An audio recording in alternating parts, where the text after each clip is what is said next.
ese movimiento, el tiro a tercera. Gators on baseball, yeah, you know the name.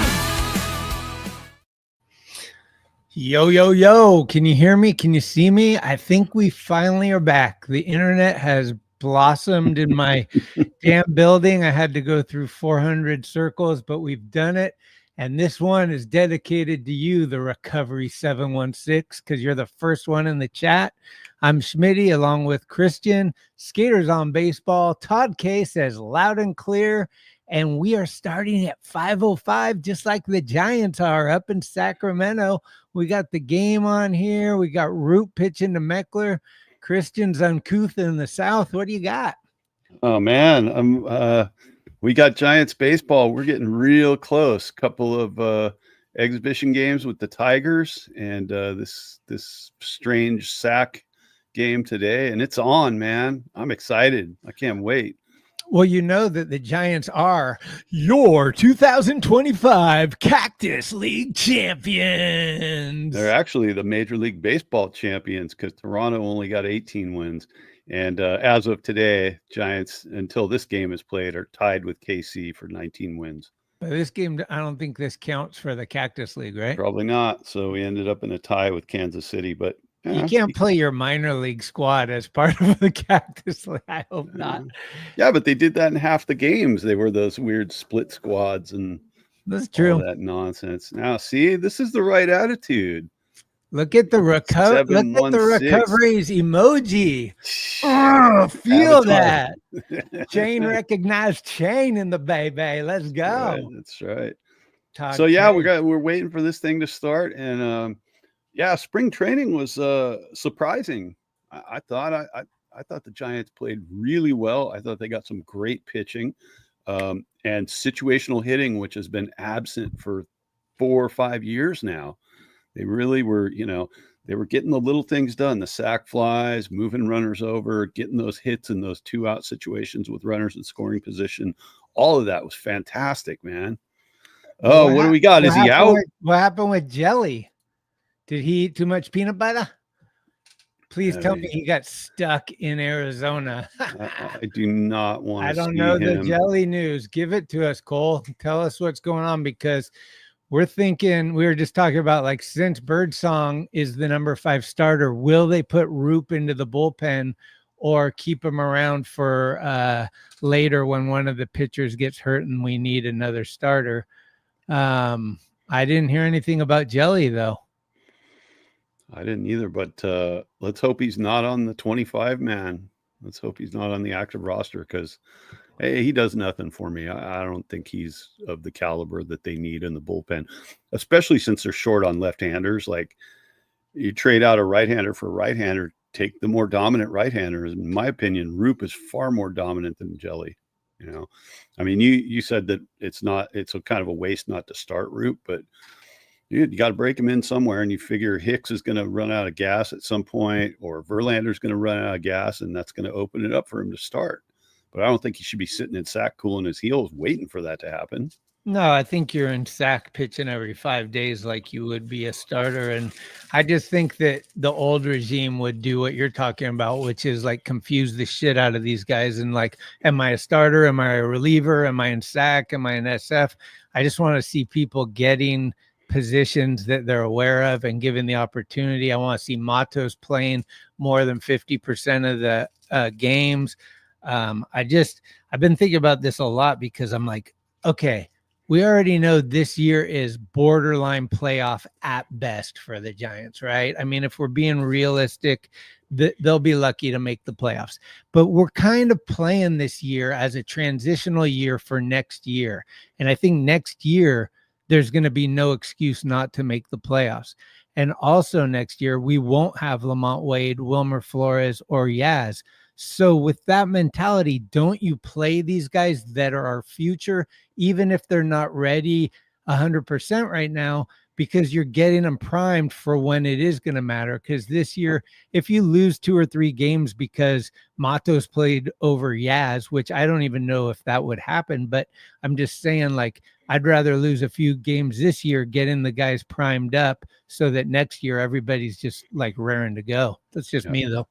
Yeah, no, I feel the same way. And I feel like as much as this is supposed to be a setup year, they did well enough in spring training that they have to be taken a little bit more seriously now than I think we would have a while ago, right?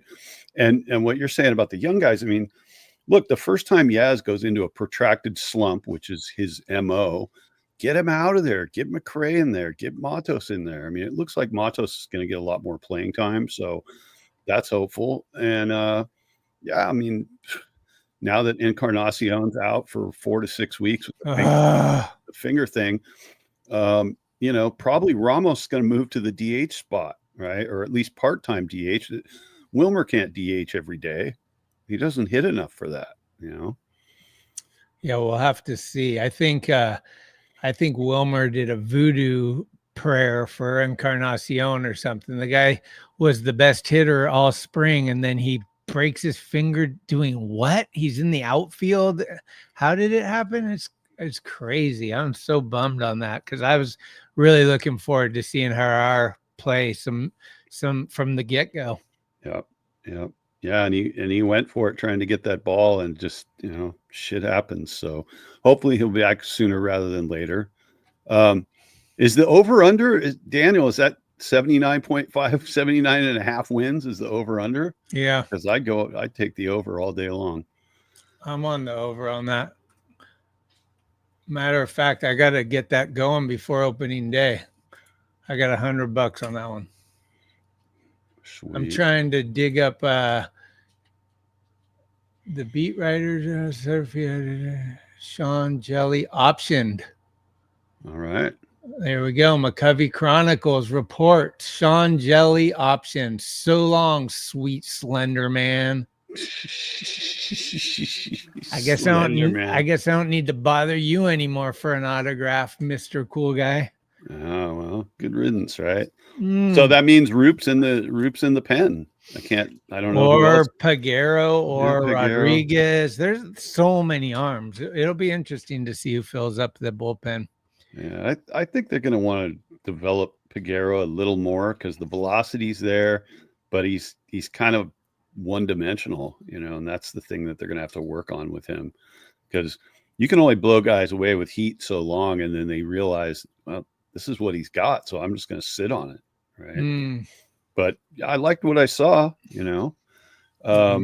It's yeah. We shall see. I don't know when they're going to actually ink the 25-man roster, but it's got to be by tomorrow, I would think, right? Before the first exhibition game with the Tigers. Yeah, I think tomorrow and Tuesday is going to be interesting for a lot of things. I think we're going to find out if Jung-Hoo Lee is going to be able to, you know, get through this back problem and come out firing, or if they're going to put him on like the 10-day or something to give him a little more rest. He hasn't played in almost a week now, I think. So yep. That's concerning as fuck. And then Gerard Encarnacion is a super bummer. Both those guys being out at the same time is like a huge hit, I think, to the offense. I think the Giants need to score at least 4 or more runs every game to give themselves the best opportunity. There was a time where I think when we had the 4, guys in the bullpen where it was Lopez, Afelt, and those guys, I think we had some record where if we scored 4 or more runs, we won like, I don't know, 90% of the time or something. I think we need to get back to that, like having like goals, like we need to score this many runs and we need to hold them to this many runs, and that's how we win. Yeah. It's pretty basic. Well, across the league, the statistics say if you score more than 4 runs, your odds of winning that game jump up an extra 26% or something like that. So the 4 to 5 run line, it increases your chance of winning substantially. Now, that's assuming you're not in a game against the Dodgers where you put up 5 and the Dodgers put up 14, which is possible. Yeah. But, that all you can do really is limit the damage by pitching, by having strong pitching and pitching around the guys that you just absolutely have to. EB hooking it up with the Sacto knowledge. Channel 31 is covering the game. Not in San Francisco, I don't think, but maybe on like the little network devices you can get with the internet channels. Yeah, and both Tigers exhibition games are on MLB. So Channel 31. I mean, back in the old days, that would have been UHF channel, right? I think so. Yeah, Yeah. anything over 13. They had Channel With 13 that second SAC. dial.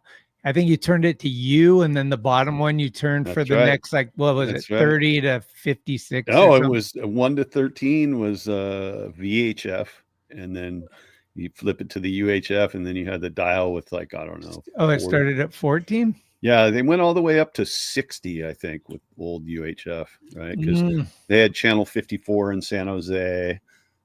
Channel 56 was out of San Francisco. I think that was the highest number I ever saw. Who's all hyped for baseball in this place, man? Because I live 2 blocks from the goddamn stadium, and I saw Bob Melvin this morning. Those guys actually didn't fly to Sacramento, I guess. I seen some of these guys this morning. They must have took a bus or something from here up to Sac. I kind of slipped on this, but yeah, I got a photo to show you from the ballpark this morning, because I get my coffee and I walk around, and then all of a sudden I'm over at the ballpark and I'm dreaming of, like, well, when's the next time I'm going to be in here? And this morning, let me see if I can pull this up. This morning I was over here and I saw this. How do we do it? We go to present, right? And then image file, and then download.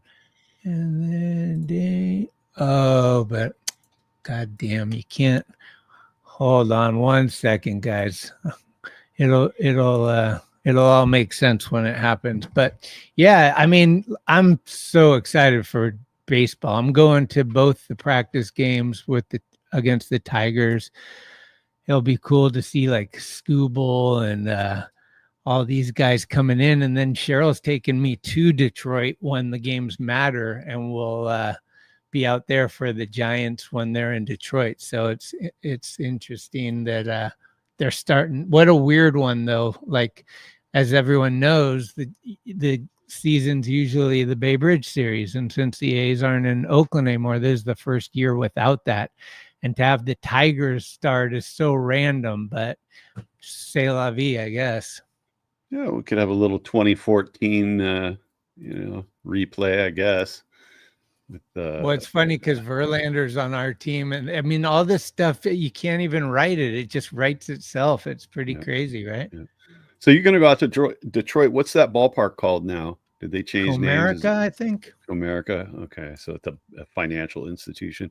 That's a weird ballpark. You remember watching the World Series and, like, the outfield, like, the bullpens are super big out behind the fence, or something. There's, like, all this empty space out there. It used to be sick in the old days when, like, Cecil Fielder was on the team and they had that roof in right field. Right. Okay, here we go. So check this out. Let's see if I can get this working. This is the new Coke bottle with the LED screen here. So they've taken the bottle and they repainted it, so it's all freshly green painted. And then they took where the Coca-Cola logo is right there. That's actually an LED screen. And so that's going to make all kinds of crazy, like, dissolves and, like, boom, boom, boom, and all this crazy stuff happening. So I got my first glimpse of that today. And it's going to look cool at night. Don't get me wrong. I think it's going to add to, like, all the, spectacle that you want to see out there. Sometimes I listen to people and I agree with them when I'm like, how much did that cost? And is that where the money should have went to? These are the questions that come up when there's open house and they're showing off their new ramen and the baseball bat with popcorn and the LED screen. And you're like, okay. And we got Adames and Verlander. And then the thing that's the really trippy, and I think that this should be a statistic this year. They made a new car on the left field fence, and with that car is a higher pad. How many home runs does that take away from Matt Chapman and Adames line drives that hit off that thing? Cheryl and I are like, what the hell are these guys doing? We already have a hard enough time hitting home runs in this ballpark, and now they're raising the fence in an area. Like, dude, if Chapman hits 29 home runs and 5 off of that thing, I'm gonna lose it. Yeah, it's weird, this LED thing and all that. Like, when I go to the ballpark, I go for the game. You know, everything that's outside of the wall, the fences and the foul lines, I'm barely paying any attention to that unless it's between innings and you got a good heckler in your section, or you got to run out and deal with some business in the restrooms. But like, basically, yeah, man, who needs all that, and why spend money on it? I mean, I'm sure putting the extended car sort of tombstone on the wall out there didn't matter, but yeah. See, there it is. Yeah, this is true. I'm sure Coke paid for the whole thing. I was hoping in the perfect world, this wouldn't make sense for Coca-Cola, but imagine if they could change the bottle. Like all of a sudden it's Anchor Steam now. That would be cool. Like you change the logo. So it's like Pepsi this week. Like, and then you could kind of like say, hey, Coke, you better step it up because Anchor Steam wants that spot. Well, if they hadn't designed it to mimic the original green tinted ribbed Coke bottle in its design, they could do Rolling Rock, right? If it was a generic bottle, then they would have been able to sell that advertising to a whole bunch of different people. So I don't think it's gonna happen. Let's check in and see what's going on in the game here. Oh, the Giants have gone ahead. Let's see, how did that happen? What do we got? Oh, it's not giving me any info. Giants baseball, nothing like it. Posey's positivity and Melvin's magic. Hey, Robert Rothberg, I got to tip my hat to you. You get a lot of shit over at the other station. Look who's in, Greg. Oh, nice. Jung-Hoo Lee with a double. See? Double and RBI. My guy. I ride with Jung-Hoo Lee. But Robert, big ups to you for always keeping it positive and optimistic. I love your your battles over there with Glenn and Eric, where everybody's kind of like souring it up and you keep it positive, and you kind of get bullied a little bit, but you're welcome to join us in our optimism. And we're going to watch the Giants do a lot of good things this year. Most definitely. See if I can make this work so we can actually see what's going on here. Yeah. He's I mean, if he's playing today, he should be good. He should be on the opening day roster. I mean, that would be a huge loss if we start the year out without the guy that we didn't have most of last year. He's clearly a catalyst for this offense. Yeah, and the Giants have just gone up 2-0 on an error. So, hey, we'll take it. I think maybe they'll rest Lee one of the next 2 days, just to make sure his back's all good. But I think opening day in Cincinnati, he's going to be out there in center field. It's a good sign. And I'm sure at this point in the year, they're being really careful with any little twinges that guys have, any little potential injuries, because you don't want to start the season with a bunch of guys on the IL, right? It's just not right. Yeah, it's a bummer. I mean, I felt bad hearing about Tyro Estrada. He can't. My mind wants me to say he can't get a break. It's just, and it's so no. He can't not catch a break. Gets broken every year. It's just such a bummer because I think that guy's a really good player, and it's a bummer to see him just be down with injuries. And a lot of the time it's just him getting hit by the pitcher, Well, he got hit. That broke his hand the first time. Yeah. He was back in the second game. He was back. He got plunked on the hand again. Didn't break his hand, fortunately, but it's like his hands are a magnet for the fastball. It's just, and he doesn't even crowd the plate that much. But he was a feared hitter in San Francisco, so maybe guys were coming inside on him more than some other batters, That's right, Eddie. I'm the same way, though. I got his back on that. You go into Dodger Stadium, you think you're going to win the game. There's no other way to think about it. It's not like they have a better team on paper. It's we got the same 9 guys on the field, and we're going to punk them in their own stadium. Watch. That's right. Yeah, I'm hoping that half of the rotation in LA just hits the bench about 6 weeks in, just their arms start falling off, and all that stuff, and like, oh, good luck. Oh shit, we're gonna have to use Kershaw this Saturday because Right. Glass now's elbow looks like a rubber band, and yeah. Speaking of that, we got a report from Nego Ned about the Dodger game in Tokyo. Nego Ned here. I'm late to work, and I just saw the replay of that damn home run that wasn't a home run in Tokyo from Shohei Ohtani. この当たりはどうだ右中間伸びた見送って入りました入りました安定ホームラン大谷翔平今年の第1号を東京ドームで放ちました2025年のカウンセル監督出てきまして今ちょうど映像出てきましたお分かりにならないですね Are you kidding me? With all the technology in Japan that they have and all the damn cameras, they can't get the angle right? That was not a home run. I don't call it a home run. I think Nego Ned's right on that one. Absolutely. I heard there's another guy running around. He's been trying to get on the show, Positive Paul.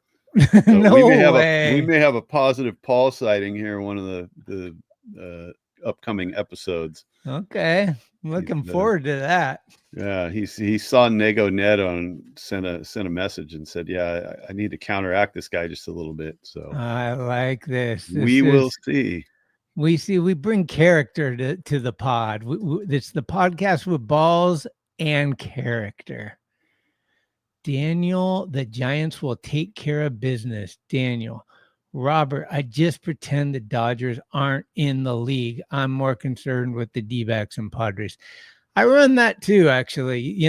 I mean, MLB will let you know plenty without you even asking about the Doyers.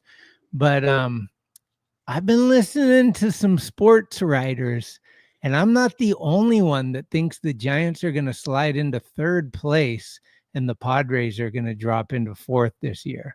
So we'll get to predictions later in the show, but that's a big prediction from me, is that the Giants, as many wins as they get, will have more wins than the Padres this year.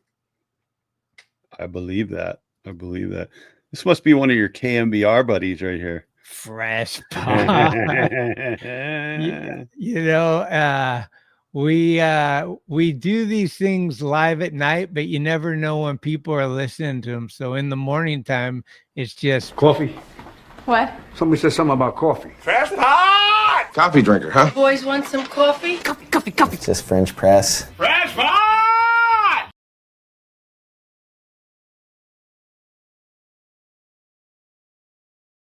Yep, the coffee crew, we call them in the mornings at the chat line, where I turn off the volume and just type with my friends because I can't listen to what the banter about the goddamn 49ers. It just is endless.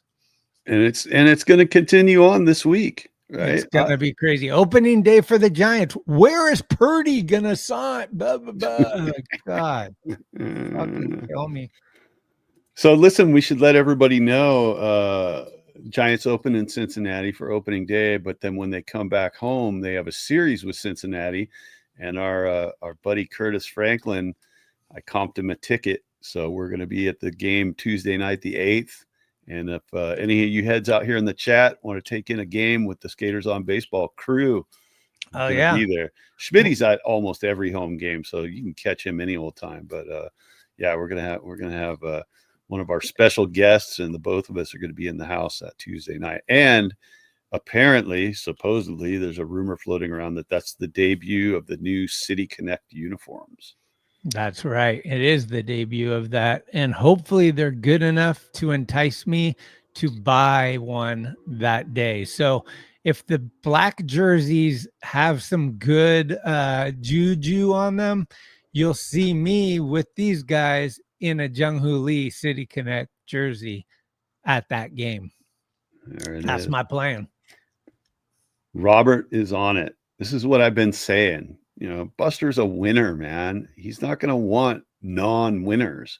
And I think we're seeing how the roster is shaping up. These are guys that performed in spring. These are guys that have a good track record of performing in the past. It's not just, oh, well, let's throw the Mecklinator out there because he's got potential. You know, like we don't need the ginger midget. We don't need the beanstalk.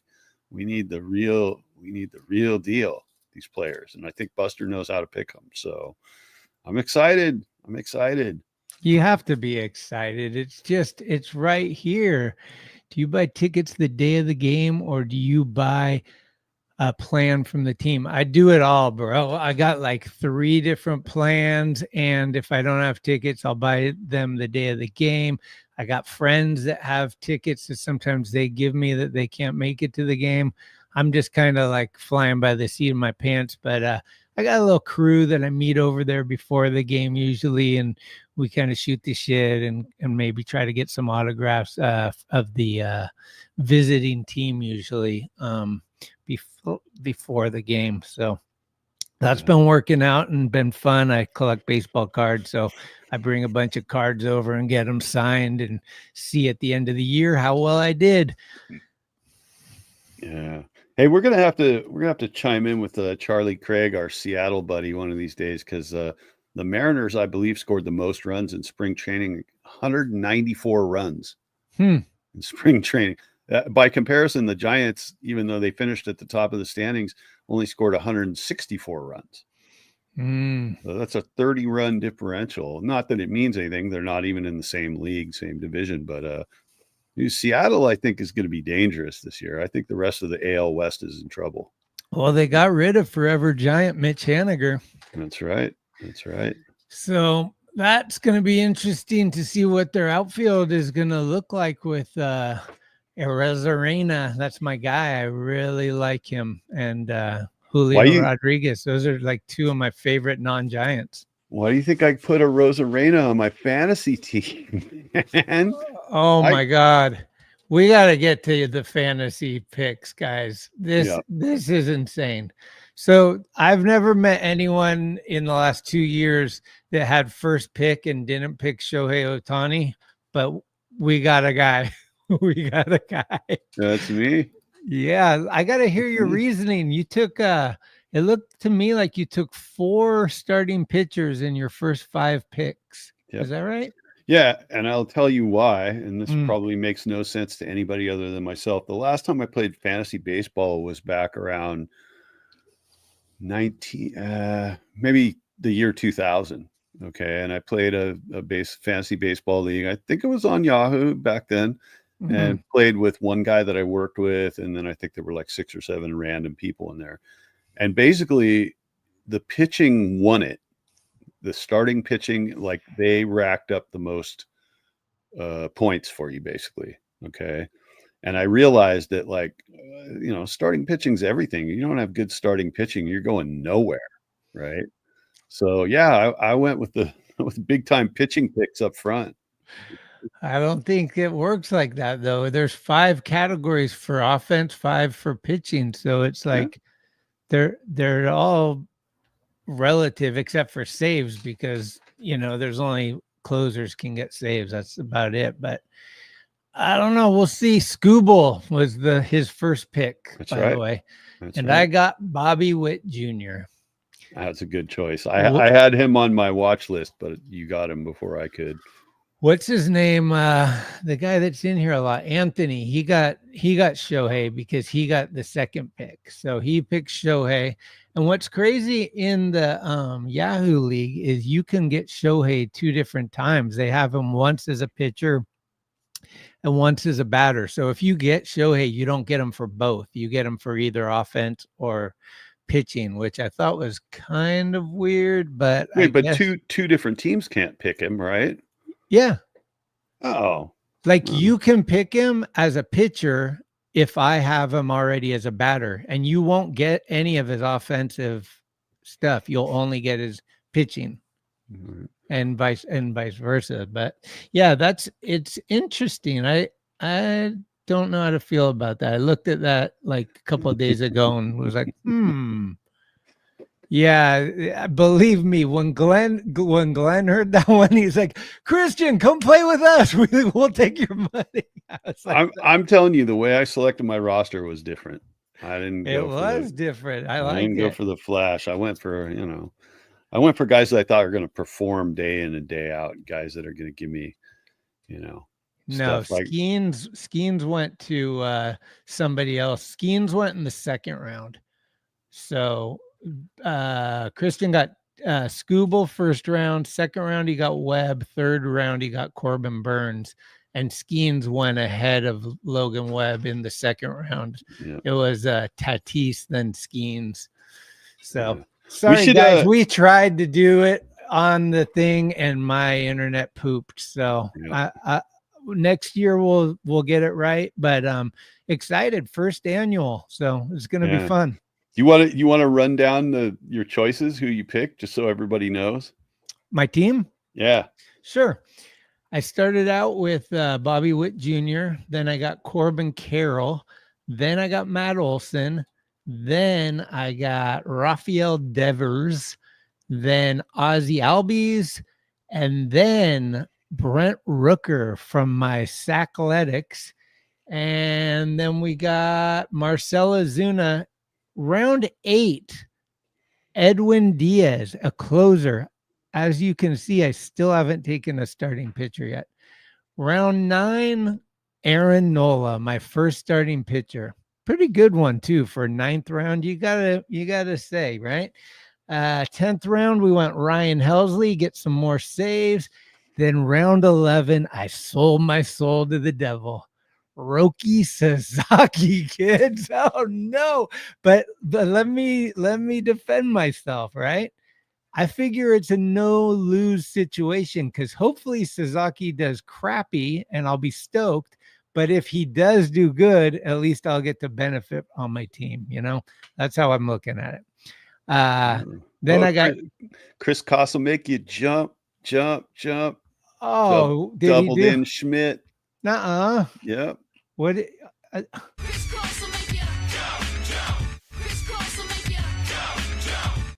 it is.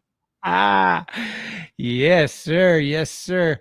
I'm going to give you my picks, but I'm going to give you an order by position because I'm not looking at the order that I drafted them in. I could have done that too, but at catcher, I got Adley Rutschman from Baltimore. Pretty excited about that. First base, I got Arise from San Diego. Okay. At second base, I got Geloff from the A's, which I'm really excited about. I think Geloff's going to be huge this year. Third base, I went for Matt Chapman. That's right, Matt Chapman, third base. I've got Volpe at short from the Yankees. I got a Rosarena in the outfield. I got JJ Bleday in the outfield, and I got Matos and Lee, which I can interchange in the outfield. So a little bit of homer picks, right? I want to know why I suck, Eddie. Come on. And my utility guy is Mason Wynn. Oh, he's good. I know he is. Well, let me see who my utility. Let me go to my team instead of going to the draft. So I got Langoliers catcher, Olson first base, Albies second base, Devers third, Bobby Witt short, Corbin Carroll, Rooker, and Ozina in the outfield. My utility guy is Adolis Garcia and Dylan Cruz, with my starting pitchers, Nola, Sasaki, Ryan, and Reynaldo Lopez. And my relief is pretty tough. I got Edwin Diaz, Ryan Helsley, and Tanner Scott. Damn. So, and a guy named Shohei Ohtani. I got him on the IL too, so I don't even need to use a space for him. Oh man! So I got Ohtani and Sasaki. Is that why I suck, Eddie? Come on. I'll tell you what. I think Adolis Garcia is going to have a big bounce back year. Remember what he did 2 years ago? He was like the best player on earth. He's a beast. Yeah. So yeah, I got a couple of bench guys, Ryan Mountcastle and Michael Bush. Both just riding the bench. And then my starting pitching is like this: Scooble, Webb, Burns, Michael King, Okay, and then my bullpen is Estevez, Hendricks, Romano, Alcantara, Arrighetti. Those guys are my utility pitchers, basically. And then I got Orion Kirkering, who's the young phenom in Philadelphia, and he is the nephew of Arab, sort of a iconic skate guy from the 1980s. If you remember the Thrasher magazine with Billy, what's his name? Fuck. The guy drinking the beer at Doris's. Oh, okay. So that pool, yeah, Arab was. I think he found that pool actually, but that's his nephew who's pitching out in Philadelphia. He's a rookie, and I looked at some highlights. He looks wicked, so I decided to put him on my team. And then I promptly DM'd Arab and said, "Okay, it's on. He better do good because he's on my fantasy team." Unbelievable. Yeah, that's going to be interesting. I'd love to hear you guys predictions on who's going to end up higher in the standings this year after hearing a little bit of both of our teams. I'm predicting top 3 for my team.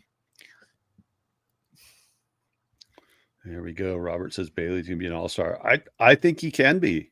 I think he can. I think there's probably 4 guys on the Giants that could easily make the all-star team. Chapman being one of them, Bailey being another one. I think Ramos can do it again, and they're definitely going to get a pitcher out of this rotation. Somebody's going to end up on the all-star roster from this rotation. Right. It's got to be, Yeah, I think so. I'm surprised a little bit, actually. Like, I had faith in Verlander, but he's looking better than I thought he was going to look already. And I know, guys, spring training is just practice, all that, and I back that. But there's little things that you see in people when they're getting their groove on. And Verlander came out with a lot of discipline, and he's thrown the pitches that he needs to throw. Like, it could have went south. It could have been like, oh, his arm hurts after 2 innings. But no, he's throwing 85 pitches in the last game. And like, he's not super sharp, but like, we got a guy, man. The guy already made a suggestion for Birdsong to change positions on the mound, and supposedly that's already helped him. So like, these little things that a Hall of Famer can do, that's like adding to the coaching staff.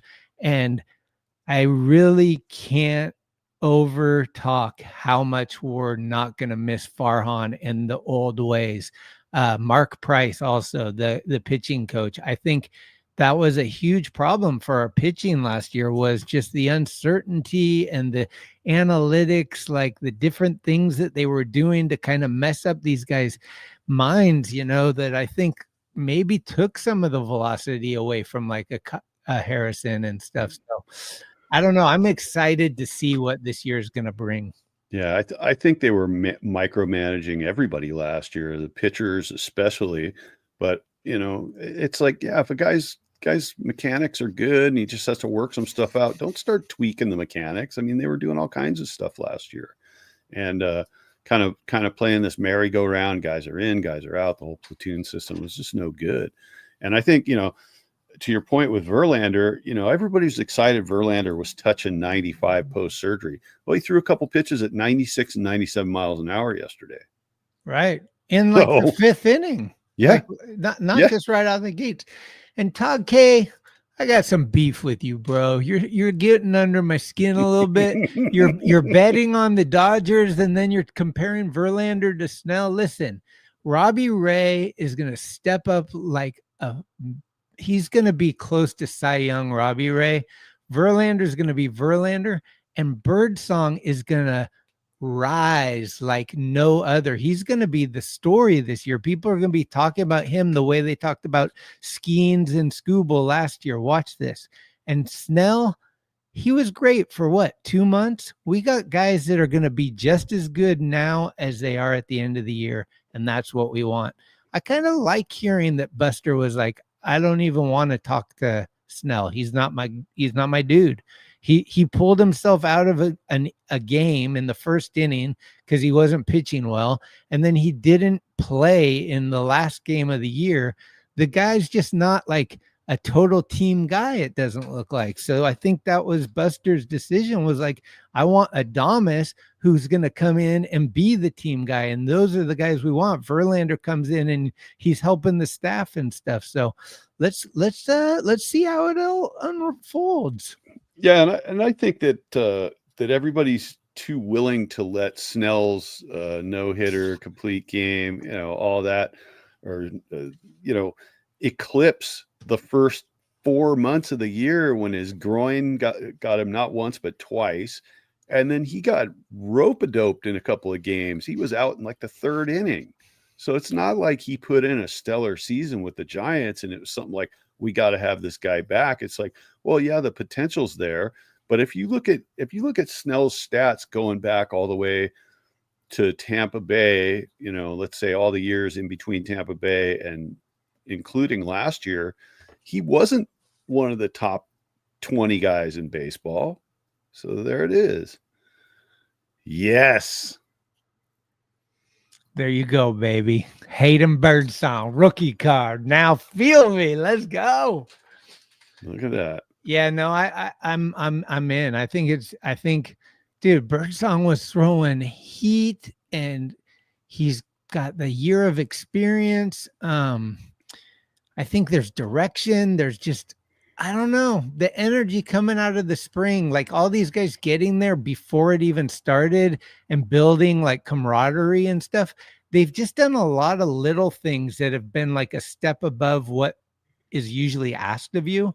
And I think all that together feels huge. Yep.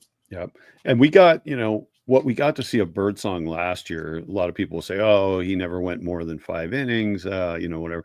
He's a young guy. He's just coming up. He's getting his first taste of the major leagues. They didn't want to extend him out, have him pitch 6 or 7.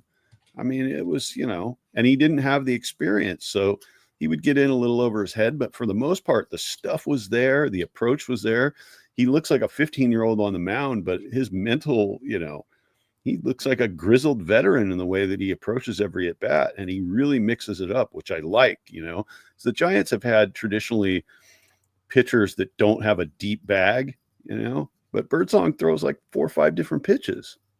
So it's going to be good. It's going to be good. And if he's your number 5, exactly. Where's he going to be the next year? Right. Exactly. When Verlander's gone and who knows? Drinking that tiger blood. Sour vanilla's in the house. Guys, we're at 13 right now. And I look at some of these other programs and I see them much higher, and I don't want to compare us to anybody else, but I've been begging for a 20 plus show, and I got lots of stuff to give away, but I ain't going to give it away till we get 20. So tell your mom, tell your dad, tell your grandma. Let's get some more people aware of what we're doing and come out swinging for opening day. Let's play ball. Yeah, maybe we need a new slogan.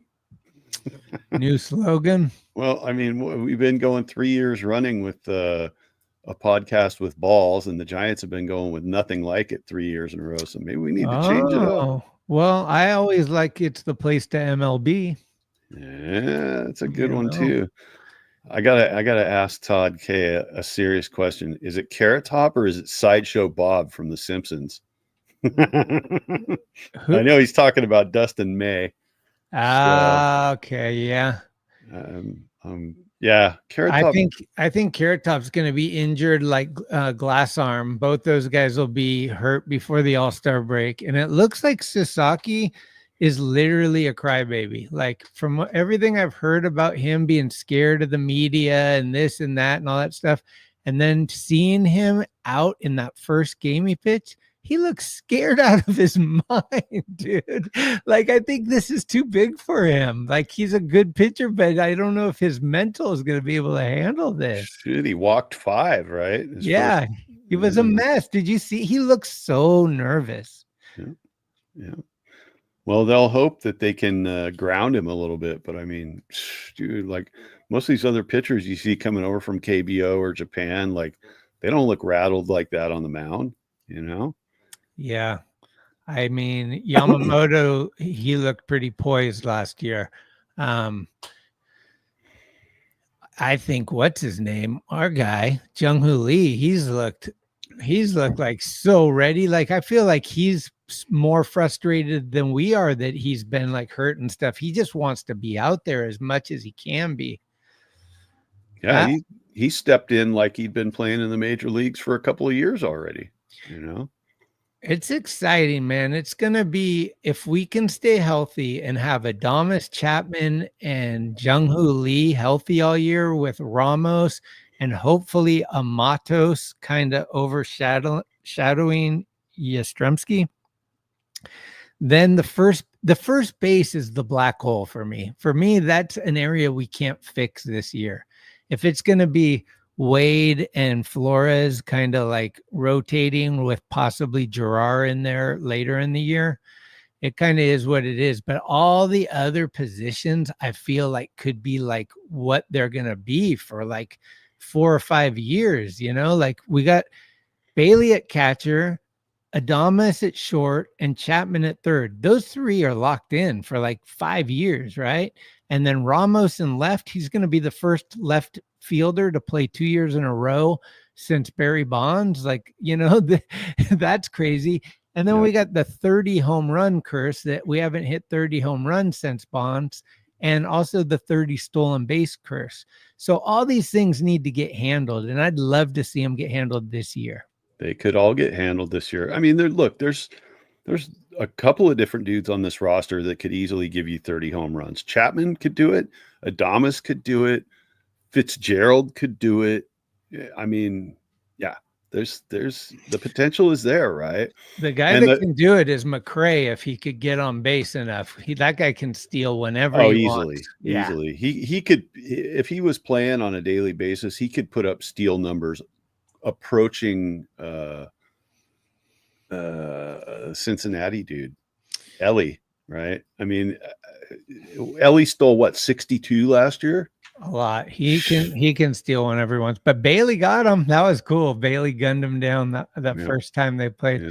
Okay, Robert Rothberg. We're going to see a rejuvenated Yaz. You may have just stepped over the line, my friend. Now that you've said that, that's almost too optimistic. I need you to say 3 negative things about the Giants. I need your top 3 things that you're bummed on about the San Francisco Giants. That way we can balance your optimism with pessimism, okay? Yeah, but the optimism will trump the pessimism. Yeah, I think. Of course. What about this one? Are we gonna do post games this year? I think so. I would love to. Do you want us to, Brooke? Because if you want us to, you got to bring in 4 more people. Ooh, 3 more people. We're at 17. The drum roll is. Oh my God! What should I give away? Wheels, or should I give away baseball cards? What would you rather have? I know most of you guys probably might be more into baseball than skateboarding, but I got a little of both. So. Scares on baseball gonna post during the game. That would be sick. Almost like Twitter used to be. So how would that be? Like, oh, at the game, here's a photo or something.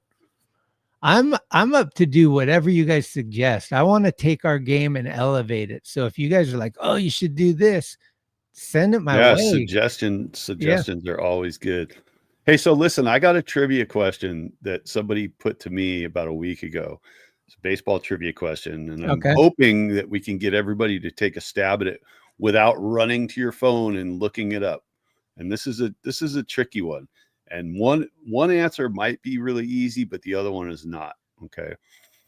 There are only two players in the history of Major League Baseball who have their number retired by 3 different teams. Only 2. Okay. So there's only two. Okay, say it one more time. There are only 2 players in the history of baseball who have their jersey number retired by 3 different teams. 3. Because Willie Mays is 2, right? Willie Mays is 2.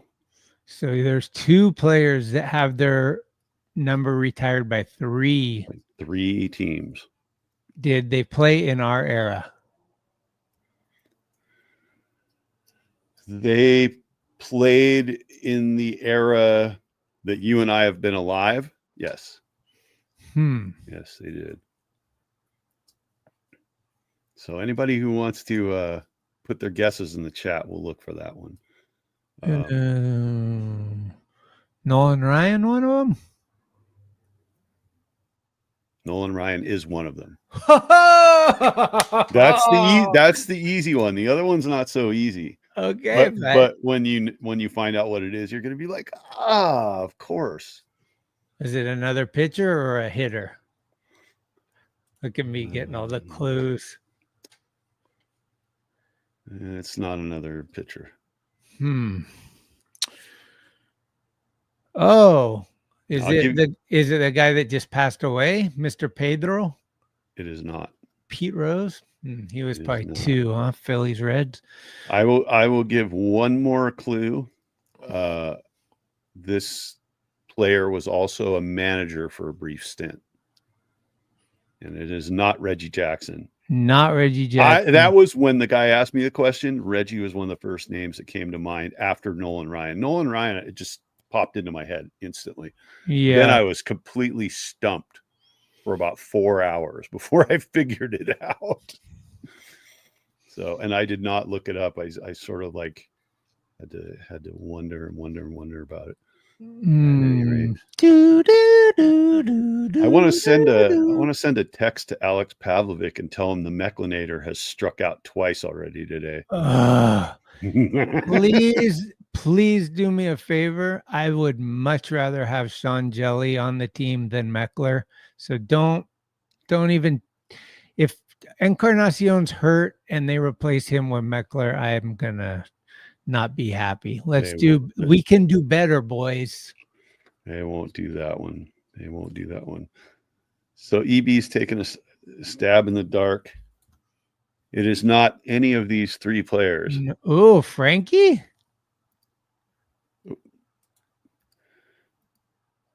Eddie nailed it. It's Frank Robinson. I think Eddie looked it up. Yeah, well, be that as it may, that is the correct answer. So did they retire him for the Giants as a manager? I do not believe, I don't because he think also so. managed Baltimore, right? Yeah. So Baltimore, there's 3 teams. Who are the 3 teams? Oh God, I'm blanking on it now. It's the guy from Seattle and the Yankees. I can't think of his name. Edgar Martinez? No. A-Rod? No, A-Rod was 2 teams, but I bet they might not have even retired as A-Rod. Yeah. Okay, so well, those are the 2. I Frank believe Robinson, you, Eddie. Nolan Ryan. So yeah, I thought that was a tough trivia question. I might have to start looking up some good trivia questions for every stream just to see who's on it. We had a good hey Ben. She's not here. We had a good dinner last night in the city at this pawn shop place. It was so cool. And the lady that let us in told us 2 jokes before she lets us in. And I'll relay the joke when Cheryl gets out. I can't remember it, but this place was really cool. It was definitely a unique experience. Did you actually have to bring something of yours to basically pawn? Like okay. I brought a book and I gave it to her, and then she does this like thing where she like introduces us, and then she hits this thing, and then the wall opens like Scooby-Doo, and you're in this like nice like bar restaurant spot that, dude, it's on 6th and Mission in the hood, and it just looks ghetto in the front. And then you walk through and you're in this restaurant. It's super nice. Like it's so cool. It was like, whoa, more people. 6th and Mission. That's right by the Greyhound bus station. Oh, no, dude, it's the worst part of the city. It's like where the grocery store was. Yeah, that is terrible. That's like legit Soma. Yeah, but this place is awesome. I just can't remember what the bad joke she told us that was. I mean, they're both bad, kind of dad joke style. But one was, what kind of car does a goat drive? Or no, what kind of car do sheep drive? Lamborghini. Oh, no. That's terrible. That's right, Todd. It was a facade. It was a fake. It used to be a pawn shop, and they kept the whole sign in the front store looking like a pawn shop. And then imagine Scooby-Doo, where they have the fake wall and it just opens up and you can go in like a doorway and then it closes behind you. It had that. And then when you're on the other side of the pawn shop wall, you're in a nice restaurant, and it was like a tapas spot, which was delicious too. Like the whole thing was a good experience. Do you guys ever have you ever been to Sully Luna? Is it even still there? I don't know. I don't think I've been there. Is that in the Mission? Like down by It was kind of near Russian Hill, and it was like a South American cuisine. It's kind of pricey. I went there like in the late 80s or early 90s, and they had that Jamaica drink, that red drink, punch. Yeah, it was good. It was good. And they had like tapas stuff too. They had a little bit of Spanish, a little bit of South American food. It was good. It was good. I think they had some really bitchin' empanadas at that place. So I don't know if it's even still there. A lot of the restaurants I used to like in the city are long gone. Yeah, there's been definitely some turnover, and especially after the COVID, it kind of wiped out a lot of places. But I think things are starting to bounce back right now. There's a lot of like new places, new areas, new development. And what did we eat? Well, we ate gambaron, which is shrimp. We had pane con hongo, which is bread with mushroom. We also had, como se dice, how you say, carne, iron steak or something. It was like a flat iron steak. Yeah. And then the other one was, it was like a bunch of little things, tapas style. I don't really remember what the other, this fucking fried cauliflower thing. It was super good. And all the like little seasoning and sauces is what made everything. Like it was really good. And the service was great. The thing that we learned, that the only thing we did wrong that we would do differently if we went back, is order one item at a time. Because we thought like, oh, you order dinner.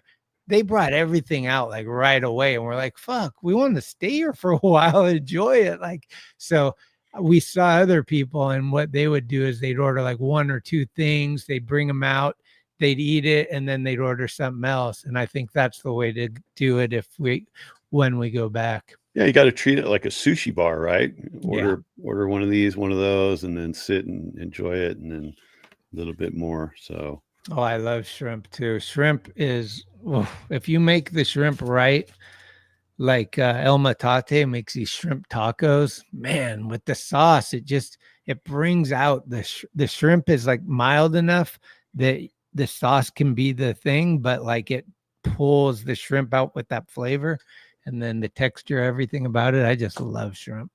Prawn, shrimp. I'm a seafood guy. Yeah. It's got to be fresh though. Frozen is terrible. Oh, absolutely. Any frozen fish, actually, because what happens is, you get a piece of fish, right? And you get it fresh, it's the way it should be. You get it frozen, what happens is, because there's a large, high water content in fish tissue, fish meat, when you freeze it, the water crystallizes and expands. And when it does that, it tears the flesh. So then when you thaw it out and you cook it, it can be kind of mushy inside, or it can be dried out because it actually gets freezer burn from the ice crystals inside of it. So yeah, stick with the fresh all the time. I prefer it raw actually, but yeah, fresh fish, never frozen. Same thing with shrimp, and they end up being real salty too when they're frozen. You can always tell. So that has nothing to do with baseball or skateboarding, but yeah. Very nice. Hey, did you see this thing I pulled this morning? They had basically in order, they had average ticket per stadium. And number one, can you guess who the highest ticket is in all of baseball?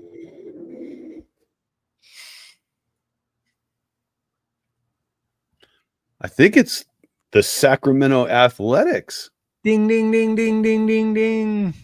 You are right, sir. The highest median ticket, right? 181.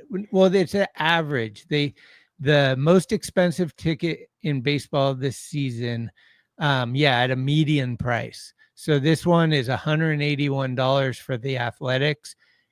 Second, Dodgers 177. Giants down at 15 at $89. Hey, that's a bargain. Tampa Bay was third. That's a problem. Especially since they don't even have a stadium. That's a problem. Where are they going to play? Have they even? I think they're figured playing that out? Yankees minor league, right? Like Fort Lauderdale or somewhere down there. Grapefruit League Stadium. I think so. I think they're doing like what the A's are doing, and that's probably why their tickets are expensive, because they're probably only like 17,000 seats or something. Right. In terms of the maximum ticket anywhere, what is it? New York or LA? It's got to be one of the two, right? For what is it? Just the highest possible ticket price of a single ticket. Oh, I don't know. It didn't have that. This was just the average. But my guess is, Yankee Stadium or Dodgers, right? Yeah. So do you think the Mets are going to make the playoffs? I have a sneaking suspicion they are not. I've been thinking about this more and more, because I'm like, Sean Manaea had a great season last year. He kind of pitched like one of his better years, and he's already hurt this year. Like their pitching is very suspect, isn't it? Yeah, the pitching is suspect, and Soto is really just a bat. Okay, and Alonso is really just a bat. So did they improve by getting Soto and re-signing Alonso? Well, they didn't improve by re-signing Alonso, because that's a 1-for-1 trade. As far as Soto, he might give you a few extra home runs and a little bit of extra power, but his fielding is atrocious. He's probably going to be the DH most of the time anyway. So for the amount of money they paid, I don't think it's going to pay off in getting a playoff ticket. I don't think so. Yeah, I'm really curious to see how that's all going to unfold, and I definitely want to tune in the first game the Mets go to Yankee Stadium. I think that should be real interesting. Yep. The boo level for Soto. They were saying in the newspaper today, because I guess they interviewed him and talked about his process and like deciding, and he was saying that he's kind of said some shit, right? He said, like, the Yankees are going to be good for about 4 years, but we don't know after that. The Mets are dedicated to winning, and they have the owner that I have a lot of trust in, that he will continue to make this team a winnable team. It's like, dude, have you not been paying attention to the Yankees and the Mets organization? Yeah. Like, there's one team that clearly won a lot more than the other. Right. And just because you're willing to spend, we thought when Cohen spent $750 million a couple of years ago, when he brought in Scherzer and Verlander and all that other stuff that he did for all that money, you thought like, oh shit, the Mets are going to become the new powerhouse in the East. And he went and got Soto and paid a ridiculous amount of money, but like, that's not taking him to the playoffs. Juan Soto does not. He's an addition, right? He's a luxury item that you add on when you've got all the extras already, and you just need that one thing to make you like a status symbol, right? So I don't think so.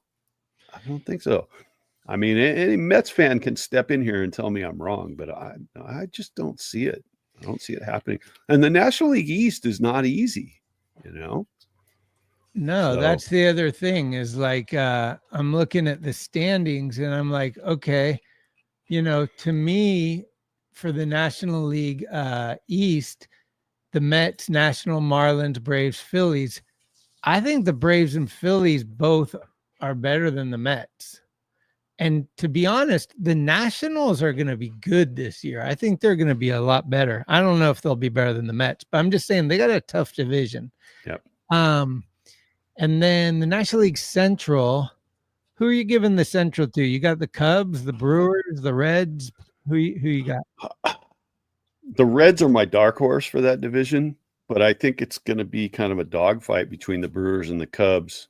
And if either one of those teams falters, it opens the door for the Reds. And I think the Reds, with all that young talent that they have, and if they have some guys who kind of maybe underperformed a little bit last year that bounce back, the Reds could be dangerous. I know Curtis would love to hear that, but I honestly think the Reds, they've got something, and it's just a question of whether they all click on the same cylinders at the same time, right? Ellie's going to be Ellie, they got some pitching, so I think it's going to be good. This is the point that I've been analyzing with Daniel. So I believe that you're a little low. I think 87 is the minimum you have to win to make it into the playoffs this year. And I've said the Giants are probably going to win 86. So I'm thinking they're probably going to miss the playoffs by a game or two, but anything can happen. But if it is 87 wins, let's say, so I think Dodgers obviously in. I think Cubs are going to win their division. And then I think probably the Phillies win their division. And then we get, 3 more wild cards? I think the Braves are in for sure. Maybe the Brewers, maybe. But then the Mets too, right? It comes down to like the Mets, the Brewers, the Reds, the Giants, and the Diamondbacks. I think those will be the teams that'll be contending.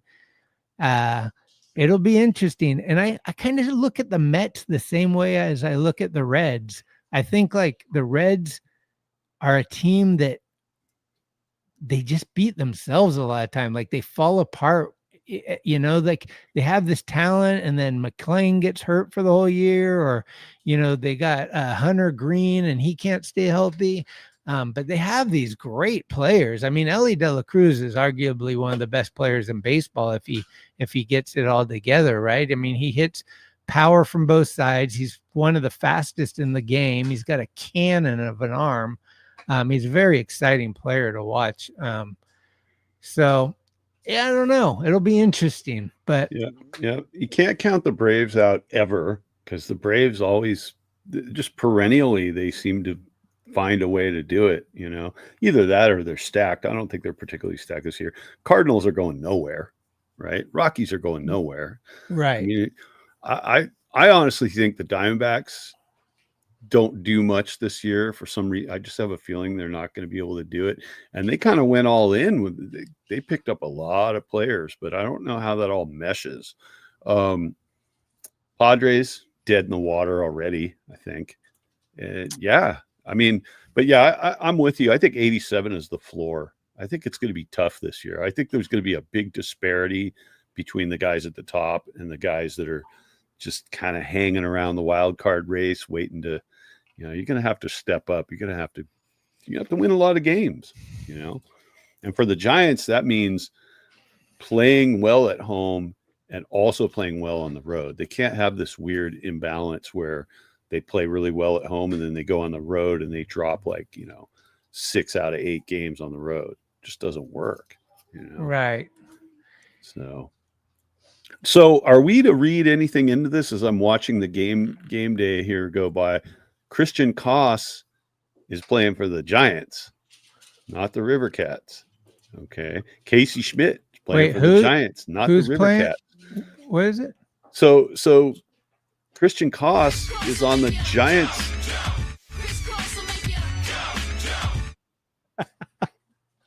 He's in the Giants starting lineup today. I mean, there's some interesting Chris Koss versus Schmidt versus Wisely. Like, it's very, again, I would take Schmidt, but I bet they're going to take Wisely because he's a lefty and we got a lot of righties in the infield. But it's going to be interesting with Encarnacion out. I think that opens up for 2 spots. Yeah. You'll have the original one, the utility, and then you'll have somebody replacing him.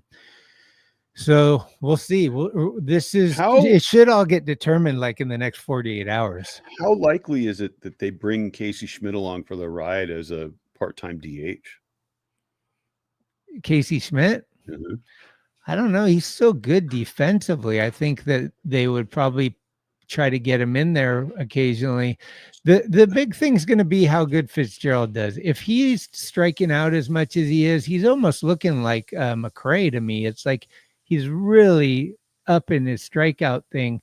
And he has the speed like McRae too. But if he's not doing it offensively, I could see Schmidt coming in and playing some second base.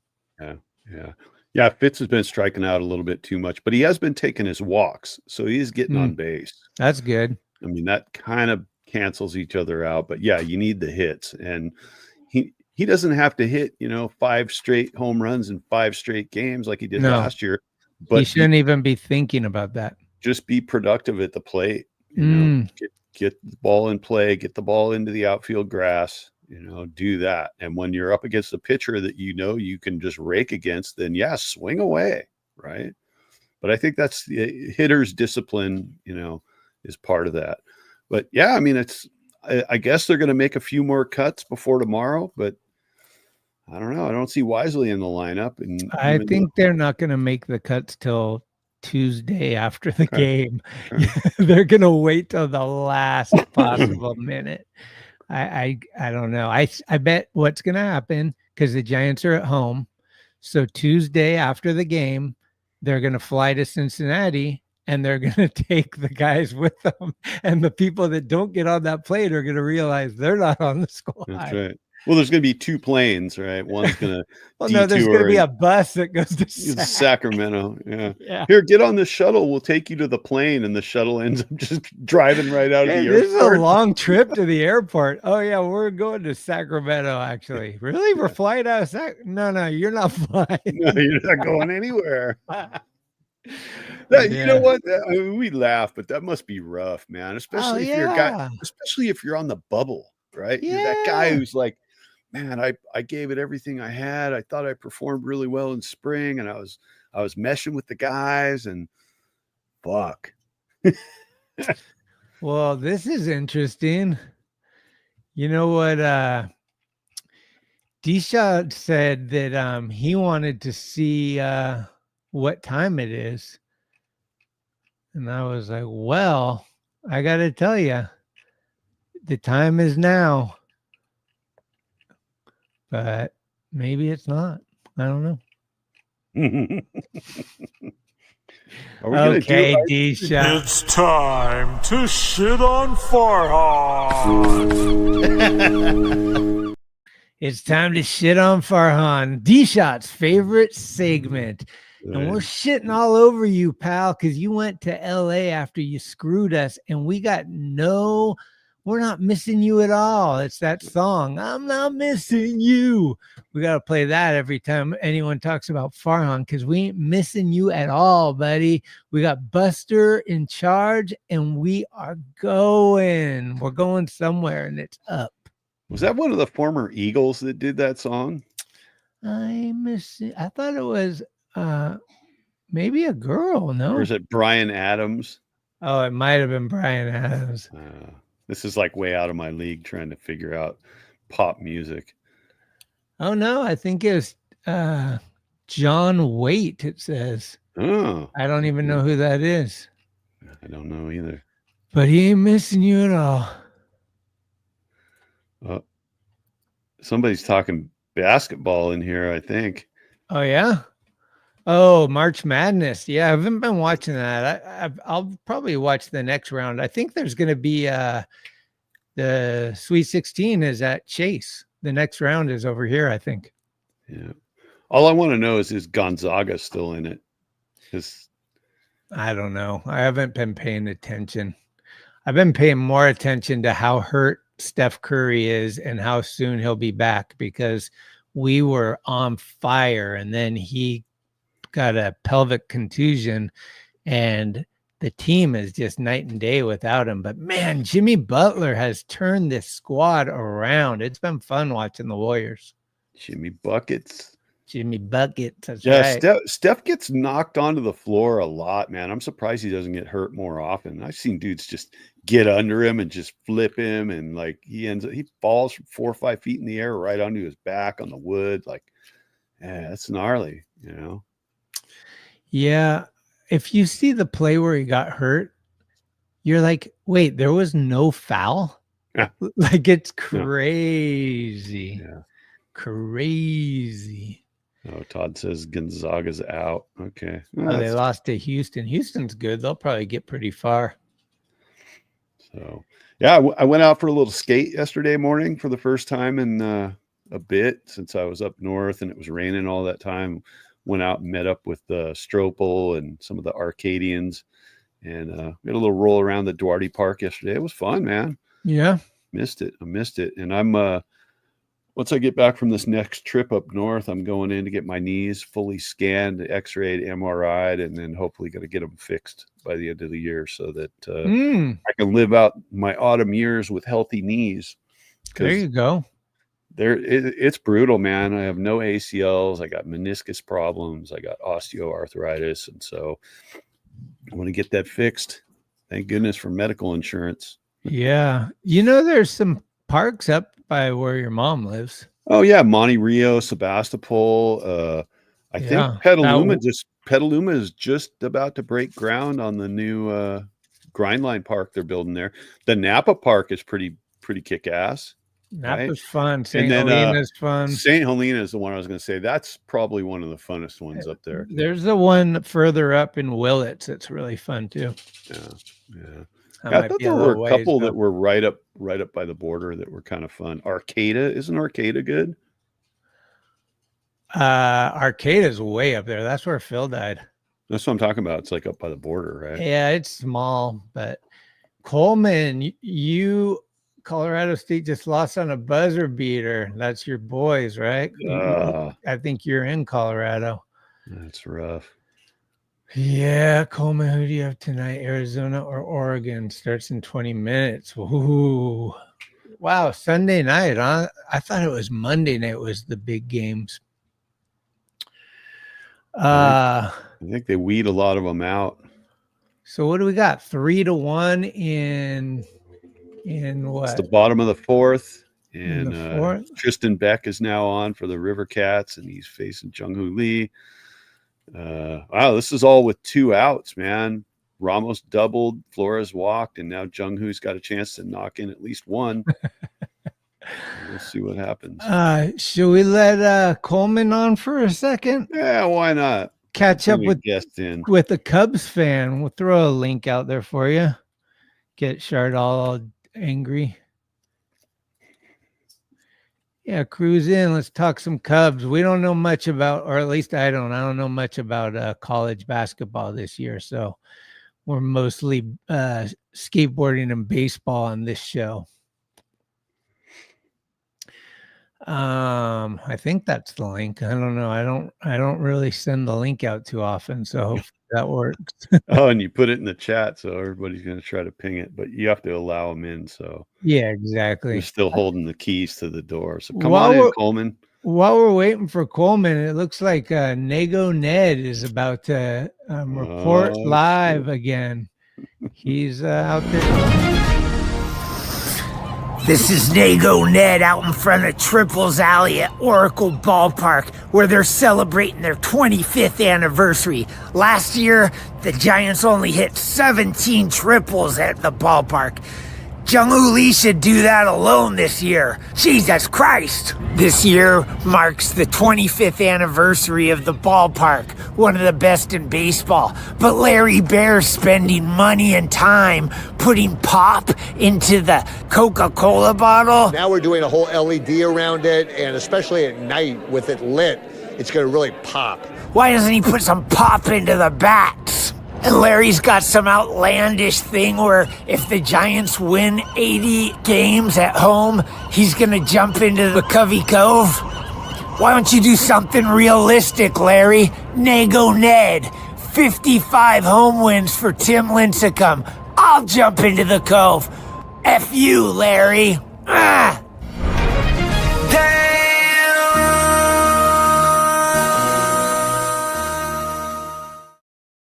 That's right. So I guess if the Giants win 55 home games, Nego Ned's jumping into the Cove. Be careful, Mark the Shark. Nego Ned coming in hot. That's right. Yeah, There's a lot those- of influence by somebody for that segment. I don't know if anyone can put the numbers together, but yeah, I don't know. Coleman Did I hear Larry Bear say lit? lit.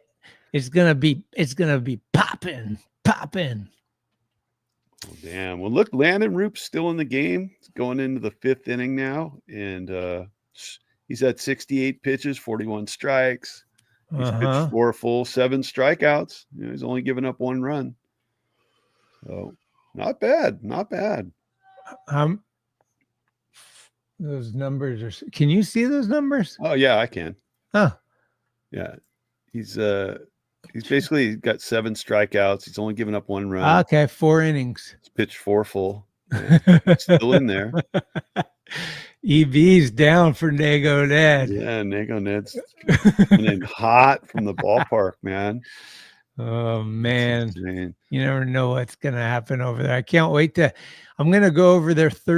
No, not over there. I'm gonna be on Glenn and Eric's show Thursday morning, 8:00 before opening day. The Reds series in Cincinnati. They're gonna do a pregame, and then we should do a postgame for that first game. And then I think they're going to do a lot. I think Glenn's talking about going to the home opener and trying to do a show from the park, which might be really hard with that many people and the internet and in it. I don't know, but that'll be interesting. He was talking about setting up outside with a table or something, right? Well, I think when we go to that Tuesday night, the 8th game, we should try to get on and live stream inside the park and see what happens, I don't want to play this game because I was at that game and the shortstop hit 3 home runs. Right? The Dodgers shortstop, I forget his name, but what the hell is that guy's name? Elster. I think Kevin Elster, maybe. They were like, oh, the Giants stadium's gonna be hard to hit home runs, and then that guy hit like 3 in the same game. Yeah, it was flying out of there. Yeah, we'll look it up. We'll try to get some good opening day antics. Christian's usually good at finding some of these. Like he found all those Father Sarducci ones I thought were awesome, where they're doing the water dogs. They gave the whole history of what McCovey Cove was all about. If you haven't seen that one, you check that one out. That was probably our first season, I think. The Portuguese water dogs. The Portuguese water dogs, yeah. Yeah. Well, now they got all those kayakers and our buddy Mark the Sharks out there. They don't really need those dogs anymore. Dude, shout out to Mark the Shark. I've been worried about you, bro. Like your selfies from the ER, not that's worrisome, man. I hope you're okay. There's been a lot of breathing issues apparently, and he keeps going though. He's like, I'm going to Philly for some baseball. I'm like, are you okay? Like, should you be flying? Yeah, and I think he's primed to get back in the Cove already. He was looking at it. I've been watching his stories on Instagram, and every morning he's up with his coffee, and he's mostly rocking Giants gear, but occasionally you'll catch him with a little bit of Sackletics gear on too. So it's awesome. Well, I guess Coleman's not coming in, so we'll probably be winding it down. I wanted to try this as a test. For when we actually do get 20 people in here. How do you do it? You hit share screen, right? And then you hit the giveaway, share. Okay. And then you draw. Look at that. Kind of cool, right? Yeah. And the winner is Brooke Subi. This could be you guys. This could be fun. Like, I want to do this. Sweet. So I don't know we need 20 though. Yeah. And we get so close. I think we've been to 18 and 19 like a bunch of times, but maybe the kids just don't appreciate us, huh? What the hell? Maybe Nego Ned's got to come on here and get salty with all you viewers that aren't here. Yeah. Well, I mean, the negative always draws a lot of viewers. I picked up 5,000-6,000 followers on Instagram by doing the worst things about skateboarding Posts, right? People love to watch a train wreck, right? Right. That's right. Well, I think I'm gearing up for some din. Tomorrow is the first. How do you call tomorrow? It's not the Bay Bridge series. It's a practice game. It's the first game at Oracle, but it's not a real game. There's whatever it is. It's the Tigers and the Giants at Oracle tomorrow, and I'll be out there. I'm fired up, guys. If you want to follow Skates on Base at Instagram or Oh, look what we got. Coleman coming in late. Ooh. Should we gonna get a open it quick up? we get a quick one? Yeah, let's get a quick guest is shot. Coleman Chardol style? No face. We gotta see. There we go. Here we go, baby. What's up, Cubs fan? Man? How you doing? What's up? Yeah, Coleman. Welcome aboard. Do I Here. Do I Great. see a Denver Broncos banner in the background behind you there? He's in Colorado. Utah Yes, Jazz. Got all of that. Cool, man. No, Utah. I'm in Utah. So give me your vibes from this Tokyo series. It must have been kind of, I don't know. Did you get up at 3 a.m. and watch it, or how'd you play that one? Yeah, I streamed both of them. So, Oh man. I was up for both. Yeah. It was like 4 a.m. here, I think. So Yeah. What'd you think Yeah. of that Shohei home run? Was it definitely wasn't a home run, but whatever. God. Yep. It was tough. That made me man. mad.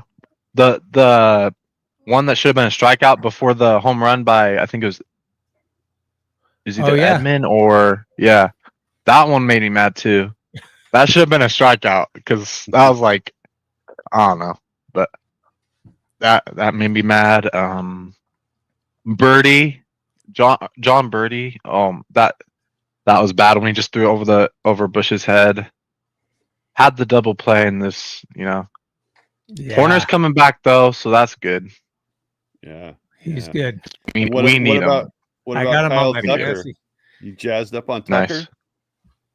Nice. So far, not really. Yeah. Oh, really? He hasn't really done anything.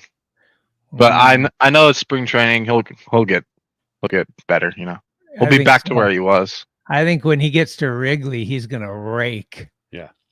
Yeah. Hopefully. He's a good Yeah, player. that was kind of a Yeah. weird late trade too. So he's probably just kind of easing into it. I wouldn't be too worried Yeah. about it. I would have been psyched if Yeah. the Giants got him. For sure. Yeah. I mean, I'm a little worried because the Astros, they cheated. So like, we don't cheat over here. Yeah. Yeah, but I don't think Tucker was part of that, right? He wasn't. Yeah, he wasn't sure. part of that 2016, 2017 thing. So I think Yeah. there's not too many of those guys left. Bregman's still around.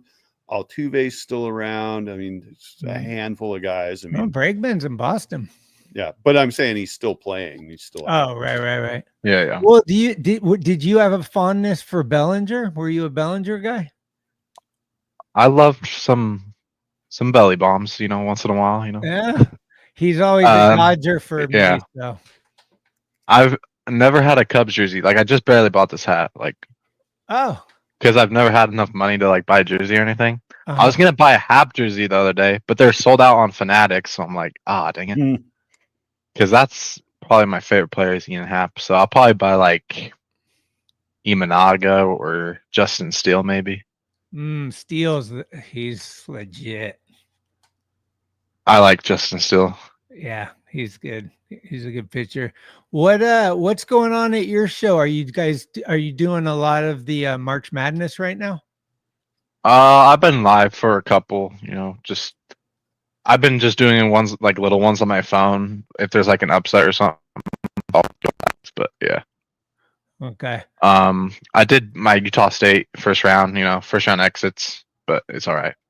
Damn it. I know. I've been cheering for Colorado State because they're in the Mountain West, but maybe I shouldn't be because we're rivals. But I picked them to go Sweet 16 and then they lost today, so that's unfortunate. Mm-hmm. When do they game winner too? When do they finally get cut down to 16? How close are they right now? Oh, I think tonight. Yeah, I think the next round is 16. All right. Yeah. And I think one of them is at Chase here in San Francisco. Yeah. So I think so. That'll be some excitement in my neighborhood. Oh yeah, yeah. Yeah, round of Sweet 16s in San Francisco, yeah. Sweet. Wild. If Colorado State would have won, they would have played there Oh, damn. in San Francisco. Is So anyone I think it's in Florida there? versus Maryland. Okay. And then the other game is I think the other game is Texas Tech and Arkansas, maybe? I don't know. Yeah. Interesting. So give us your projection for the Cubs. What are you looking at? Up above 500? And if so, what do you think? How many wins? I think above 500. I think we'll be second in the division. I still think Brewers are a little better. Really? Yeah. Brewers lost some guys. Yeah. Yeah. I don't know. They lost until Devin Williams and Adames. Until our bullpen doesn't choke all those games, then maybe we'll be first. But So our bullpen's not the greatest. So you sound like a typical Giants fan. Like, I've seen enough crap that I don't believe anything till it happens. Yeah. Yep. Okay. How many wins? Brooke says no. I don't know. Not winning the division. You don't think so? I think it's gonna be who could sneak I just can't in pick is us the yet, Reds. I could see the Reds. Yeah. If everything goes right That's for sure. Cincinnati, they're gonna be a lot better this year. Yeah, But I think, to be honest, I called the Cubs. I think Cubs are winning the division. we'll see. Yep. I hope. Tucker's in a contract year. He's gonna go nuts. Yeah. You're gonna love this guy. He's gonna probably go like 30-30 and like play good defense. He's like a total well-rounded player, a 5-tool guy. Yeah, definitely. Yeah. A little younger than Bellinger was too, and probably better too. So yeah, I think he's a better player. He's definitely going to give you more consistency throughout a year than Bellinger. Bellinger can be red hot or ice cold, and there's kind of no in between. Yeah. Guy, right? Yeah. He had he was MVP one year, right? Didn't Bellinger get an MVP? I Something think like that. so. Like early Dodger years, maybe. Dodgers. Yeah, but he couldn't sustain it. Like he threw his arm out, giving a high five. That's right. It's amazing that we haven't heard any stories about broken genitals from all that nonsense going on at Dodger Stadium. Oh, the Kike Cup bound. Yeah. Ugh. Not a good look. Not a good look. I got a lot of questions about a lot of people ask me, how are you a Cubs fan? Yeah. I didn't start watching baseball until 2015, 2016. So when they won the World Series, I just kind of fell in love with them, Oh, okay. That's the only reason. I'm kind of a bandwagon. Well, not really, because I never had a team to begin with. So I just hopped on the train, I guess. Was that Chris Bryant and Yeah. Rizzo, yeah. Rizzo still doesn't have a team right now, right? No one's picked him up. I don't think so, no. That's crazy. Yeah. He's kind of old, getting old. Yeah. So what it had been 108 years, something like that. It was a lot of years. Yeah. Since they won, they were waiting for it. So it was the curse of the GOAT. Yeah. For us, it sucked because they knocked us out in the playoffs, and the Giants should have won that series. Sorry to say it, but that was like some bad contracts given to relievers from loyalty contracts given to guys, kind of holdover from 2014, and then just a bad pitching decision late in the game to pull Matt Moore out of that game when he was pitching a great game and probably would have just shut the Cubs down the rest of the way. So I have only sour feelings at that, but I'm glad they're your team. I mean, the Cubs there's always something to like. I'm from Utah, so people are like, how? Yeah. Because Utah doesn't have a team. Yeah, that's and you're true. not going to be a Diamondbacks fan if you're in Utah. The Cubs Yeah. have great traditions. I No. mean, they have the oldest park in baseball. Like if you go out to a Cubs Yeah. game at Wrigley, it's magic. You're in the town and there's the stadium there. Everybody's all about it. It's a really cool vibe. I love going there, and Boston are like really fun. Yeah, I've never been to an MLB game. Oh, okay. Yeah, you're pretty far Yeah. from what's the closest? Are you closer to Phoenix or LA or Colorado, Maybe Colorado. Yeah, the Rockies. probably. Yeah. okay. Yeah. Yeah. Well, yeah. The first one you go to, it's a trip. It's really like, it gives you goosebumps, man. It makes your hair stand up when you walk into the stadium. It really does. I mean, Schmitty's all numb to it because he goes all the time. But yeah, every time I go, it's like I'm a little kid. It's a lot of fun. Yeah, I'm hoping to meet Chardal at the game. We've been talking back and forth. I don't know how we're gonna find each other, but if I ever see him, it'd be funny to run into him in real life. He's probably got screenshots of you on his phone, and he's going to be wandering around looking for you, like he's But playing he always Pokemon. wears those big ass glasses. Pokemon Go, yeah. I won't recognize him. Oh man, yeah, this has been fun, man. It's cool to like link up with people and talk about all these things, and yeah, there's no. I don't know. It's like you would think maybe there'd be more shit talking, but I think it's lighthearted and fun. But like mostly it's just the passion. Oh, we save the shit talking for like Dodgers fans, Brewers fans, There, yeah, right. Yeah. I liked how you were saying that the other day. You're like, hey, we can all agree we hate the Dodgers. Yeah. Yeah. Fuck the Dodgers. Yeah. Exactly. Yeah, they're easy to hate. I mean, they go out and they spend more money than God. They get every available big shot player. So I wish them Every all the worst. Japanese pitcher, like yeah. But you know what? It's baseball. You can't buy titles. I mean, you can give the illusion of buying titles, but you can't really buy titles. I mean, you could argue maybe they sort of did last year, but man, if you don't have chemistry, like look at the Padres when they were just stacked, they went nowhere, and it was because there's just no chemistry. I like teams where you got one or two guys that you could put in the superstar category, and all the rest are from there on down, but they're all pulling the same rope, right? Like that's what made the Giants teams of the 2010s so great, is that you knew those guys really loved each other and they were all playing for each other, and they just never quit, And if you're making, I don't know, 100 million a year, maybe you quit. Yeah. True. Oh, man. I don't really know the whole Chardal lore, but like all I know is about being over on Giant Sports Talk Live and everybody sort of making fun of him, like he's like the punchline of everybody's joke. And I don't really get it. And then Greg, you had him on one night, right, when you were going solo? Yeah, we did a little thing. It was cool. I got to kind of understand him a little bit. Like I kind of, like you said, it was hearing about him more. I think over at their show, the problem is he tends to be over anxious about doing stuff, and then he doesn't show up when it's time. Like it's like, let me be on, and then they're like, okay, tomorrow at 6, and then he goes somewhere. So they were kind of giving him shit about that, but. Okay. Nah, I think he's just a passionate kid that loves, like, he's a Bay Area guy, so he loves Giants, Niners, Warriors, all that stuff. Yeah. How did you guys meet? Through he the just started YouTube? watching my channel.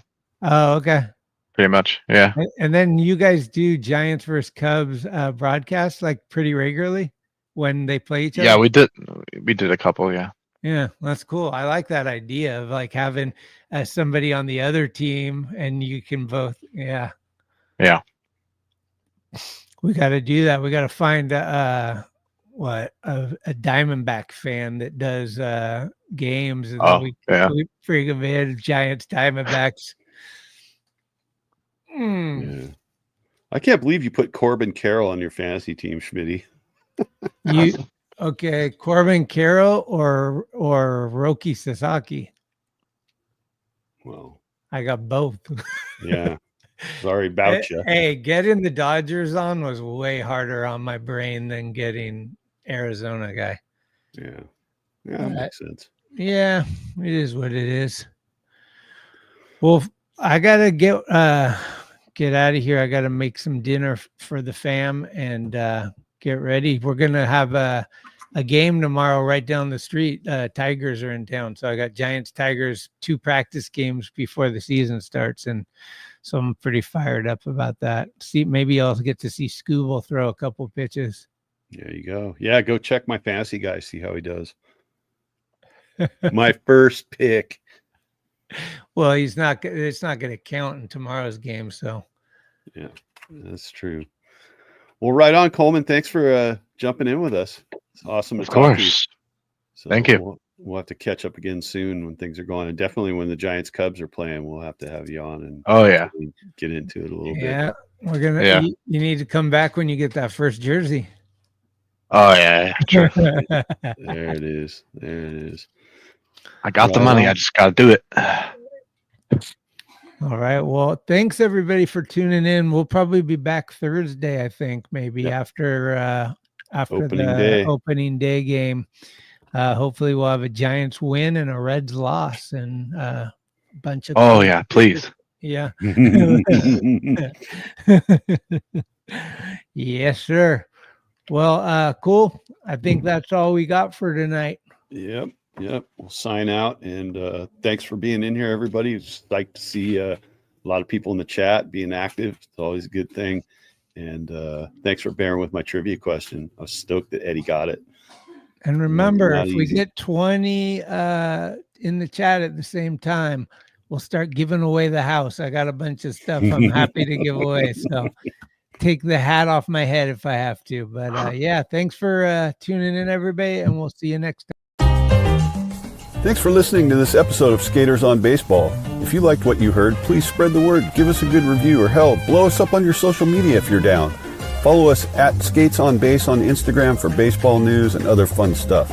We love comments and listener participation, so bring it with an audio clip or an email. You can email us at skatersonbase@gmail.com. We're everywhere you get your podcasts, and we'll be here all season long. Let's go, San Francisco. Let's go, Giants. I'm excited to give everything that I have for these next 6 seasons and, see where it takes us. They can't say it anymore, Complete game, shutout, no hitter, leave me alone. See you soon. Thank you. And I am forever a Giant.